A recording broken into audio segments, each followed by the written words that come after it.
están? Esperando que todos hayan iniciado un muy buen año nuevo. Les damos la bienvenida a un nuevo programa en Palabras Simples desde la Corte Suprema. Hoy nuestro invitado es Cristian Soto, él es juez del Cuarto Tribunal Oral en lo Penal de Santiago. Hola magistrado, ¿cómo está? Hola, buenos días. Muchas gracias por acompañarnos hoy en este programa. Y junto a Sebastián, hola Seba, ¿cómo estás? Hola Francisca, muchas Cuéntanos, gracias. ¿qué vamos a tratar hoy en En Palabras Simples? Muchas gracias por el saludo de feliz año, igualmente para usted también magistrado, muchas gracias por estar con nosotros acá hoy día y vamos a conversar sobre uno de los delitos que tiene mayor penalidad acá en nuestro país y que es el robo calificado. Para conocer más acerca de los invito a ver la siguiente información. El delito de robo calificado tiene una de las penalidades más altas dentro del Código Penal, de 10 años y un día hasta 20 años de cárcel cuando la víctima del robo termina con lesiones graves, gravísimas o es retenida para pedir un rescate. Este es uno de los casos más comunes cuando existe este delito.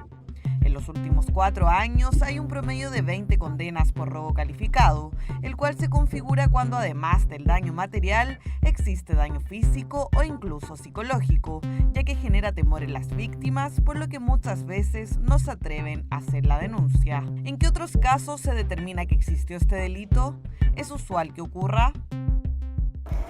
Bueno, magistrado, entonces, como lo vimos en esta nota introductoria, ¿cierto?, a este tema del robo calificado, el Código Penal señala como uno de los delitos más graves. Pero quería saber, ¿cuándo un robo es calificado? ¿En qué situaciones puede darse? Cuando hablamos de robo calificado, en realidad estamos hablando de un robo con violencia o un robo con intimidación, o sea, la sustracción de especies muebles a través de intimidación en las personas o amenazas o definitivamente de malos tratos contra las personas, pero en donde el resultado, además del robo, es muy grave, sea porque se produce en el robo además un homicidio, una violación, retención de personas o algo así como el secuestro, o lesiones de carácter grave, o sea, de aquellas que no van a poder sanar en menos de 30 días. Perfecto, magistrado. ¿Y por qué se hizo necesario durante la agenda corta, cierto, en julio de 2016, modificar las penas también para este? Lo que pasa es que en la agenda corta en realidad se endurecieron todas las penas relacionadas con el delito de homicidio, o eso se pretendió. Entonces, en las figuras más graves, como el robo calificado, lo que se hace es, en realidad, modificar la regla de determinación de la pena. Con atenuantes y agravantes ahora no se puede bajar del mínimo legal establecido. Magistrado, yo le quería preguntar, ¿es lo mismo un robo calificado que un robo con intimidación, un robo con violencia o son diferentes? Lo que pasa es que el robo con intimidación y el robo con violencia son la base de este delito. Ya. Para que estemos en robo calificado debemos estar en presencia de un robo con violencia o con intimidación, que está definido en el 436, inciso primero. Pero además, conjunto con el robo, en esas circunstancias, bajo amenaza a la integridad física o a la vida de las personas, o definitivamente con malos tratos hacia las personas, hay que además un resultado a las víctimas muy lesivo. Ya. Matarlas, violarla durante el robo, antes, con ocasión del robo o incluso después para facilitar la impunidad, o que incluso se les retenga a las víctimas durante este robo o que les provoquen lesiones, como te decía, de carácter grave, que tarden en sanar más de 30 días. Pero por ejemplo, si a una persona le hacen un robo con intimidación y no pasa más de la amenaza, ¿eso es un robo calificado? Es un robo con intimidación, Un robo con que tiene una intimidación. penalidad Entonces, también bastante grave. Bastante grave, Pero no llega a no esta penalidad que es presidio perpetuo calificado. Esa es la máxima penalidad para el robo calificado. O sea, la máxima pena del sistema chileno. La máxima pena del sistema chileno, quizás después del parricidio y del femicidio, que son... Es la misma pena, la misma pena. máxima, presidio perpetuo calificado, que es la pena que reemplazó, si recordamos, hace varios años, a la pena de muerte. Sí, sin beneficio Establecido. además, o sea, que tienen que estar, eso significa estar 40 años sin beneficio. Lo que pasa es que, claro, que con los 40 años recién pueden postular a la libertad condicional. Por ejemplo, en caso que en este robo con violencia, ¿cierto?, se produzca el homicidio a una persona, ¿cómo se diferencia, por ejemplo, la pena en caso de que sea una agresión no menor, pero sí gravísima? Lo que pasa es que robo con homicidio, ahí tiene una pena un tanto menor si es de estas lesiones que no son ni violación ni muerte. ¿En qué sentido? Que parte de un rango inferior, parte de 10 años y un día. Con violación o con homicidio, parte de 15 años y un día hasta presidio perpetuo calificado. Esa es el la otro diferencia. termina el homicidio para el presidio perpetuo simple. Como para contarle a la gente, las heridas como que de repente te rompan un diente, te rompan un hueso, como ese tipo son, ya esas son las heridas gravísimas. Que se dice. Claro, lo que pasa es que cuando hablamos de lesiones gravísimas, hablamos de un resultado muy importante, por ejemplo, que provoque una deformidad notable en la víctima, o incapacidad permanente para trabajar, o impotencia inclusive.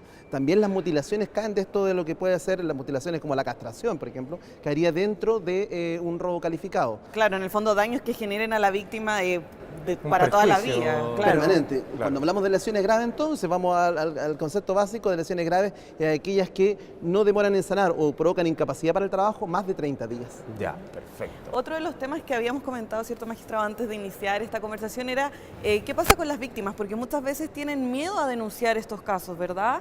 Entonces, ¿cuál es lo correcto que debería hacerse? Bueno, lo que pasa es que no solamente para este delito tan grave, sino en general las víctimas les cuesta ligarse al sistema judicial. Para eso, la Fiscalía, particularmente el Ministerio Público, a través de la Unidad de Atención a Víctimas y Testigos, la URAVIT, que ellos tienen, tratan de apoyar a los denunciantes, los afectados, con distintas medidas.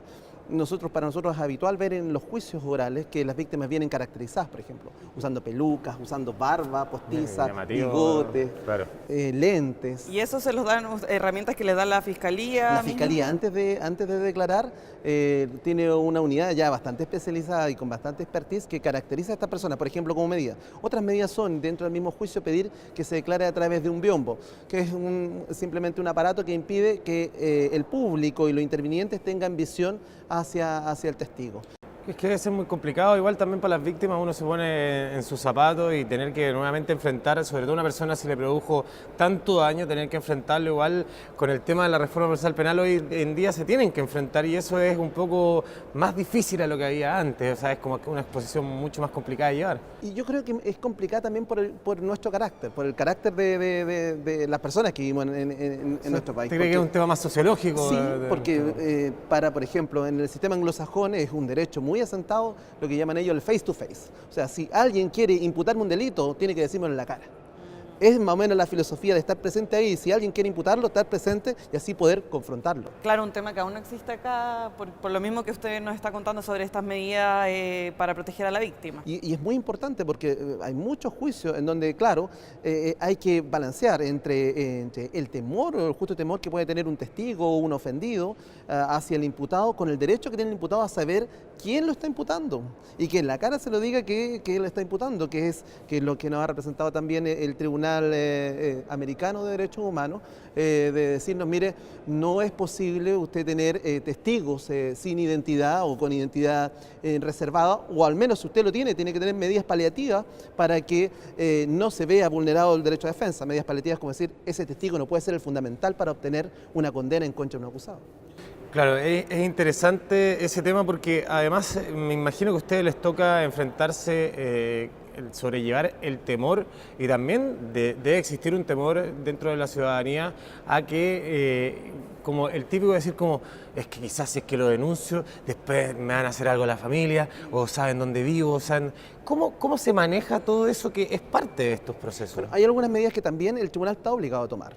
Por ejemplo, y lo indica la misma ley, nosotros reservamos el domicilio, si lo pide la Fiscalía, incluso si lo pide el mismo testigo en el juicio, nosotros reservamos el domicilio de la persona en el mismo tribunal. O sea, no se le exige que lo dé y se le prohíbe a todas las personas que lo conozcan, los abogados que lo conozcan por motivos de la citación, que lo divulguen más allá. Y el abogado que no cumpla, o cualquier persona que no cumpla con esa medida, cae en el delito de desacato. O sea, puede ser juzgado y eso se le dice a cada testigo cuando va a declarar. Y eso también es una medida de seguridad que a la gente nos parece que le conforta bastante. De hecho, la mayor parte de ellos reserva su domicilio al momento de declarar. Y lo otro que yo le quería hablar es sobre el tema de las cifras, porque si bien estamos hablando de este delito, que es uno de los delitos que está con una mayor penalidad en nuestro ordenamiento jurídico, ¿cómo ven ustedes el tema del comportamiento de estos casos en tribunales? Si se dan mucho, si se dan poco, ¿cómo va más o menos eso? Claro, quizás la misma cifra que sea menor es porque las víctimas tampoco se atreven a denunciar. Sí, yo como les decía, yo creo que sin haber estudiado precisamente el tema, esto es transversal para todo tipo de delito. Hay algunos de estos, como el robo calificado, en donde la víctima queda tan dañada que le es difícil acudir a la policía. Pero si está con un resultado lesivo de estas proporciones, cuando vaya a un centro asistencial, el mismo centro asistencial va a tener que hacer la denuncia. Entonces, la cifra negra tiende a ser menor en estos casos. Ahora, en cifras, como tú me preguntabas, en cifras no son muchos, afortunadamente. Como un delito muy grave, no son muchos delitos los que acontecen en el país de esta manera. Por lo tanto, veíamos en cifras puras de formalizaciones, son muy pocos casos, 2 por año de formalizaciones.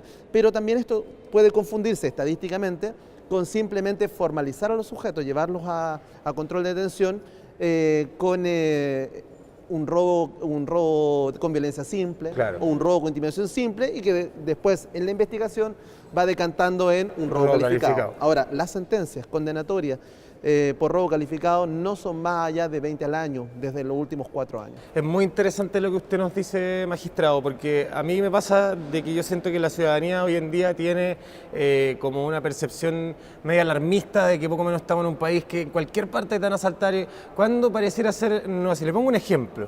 Yo he pensado en el tema del típico cuento del tío que hablan de que tenemos secuestrado al hijo. ¿Cuántos secuestros hay objetivamente en Chile? Bueno, afortunadamente el secuestro es un delito que en Chile tiene muy baja incidencia. Y lo digo afortunadamente porque nuestros países vecinos no tienen la misma realidad. Desde la Argentina, que tiene una idiosincrasia bastante parecida a la nuestra, claro, tiene muchos delitos de secuestro, para qué decir, de Perú, México, cosas, Colombia.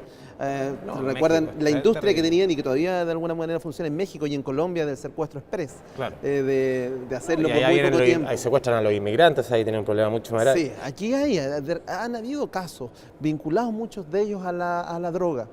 Pero han sido casos aislados donde entiendo la Fiscalía puso su atención en su momento con bastante precisión y con muchos recursos de su parte. Recuerdo que la Fiscalía pidió incluso asesorías a Colombia para tratar de saber qué hacer con estos delitos. Claro, interesante, porque así uno también le demuestra con cifras concretas de que obviamente estos tipos de delitos que son tan terribles, uno no dice que no es por querer bajarle el perfil tampoco, pero tan terribles, acá gracias a la suerte de que en nuestra sociedad no se da como se da en nuestros países vecinos. Magistrado, muchísimas gracias por haber estado con nosotros en Palabras Simples. Francisca, también nos despedimos ahora y a ustedes, como siempre, dejarlos invitados a ver nuestra página www.poderjudicialtv.cl y también comunicarnos por todas las redes sociales del Poder Judicial. Que estén muy bien. Muchas gracias.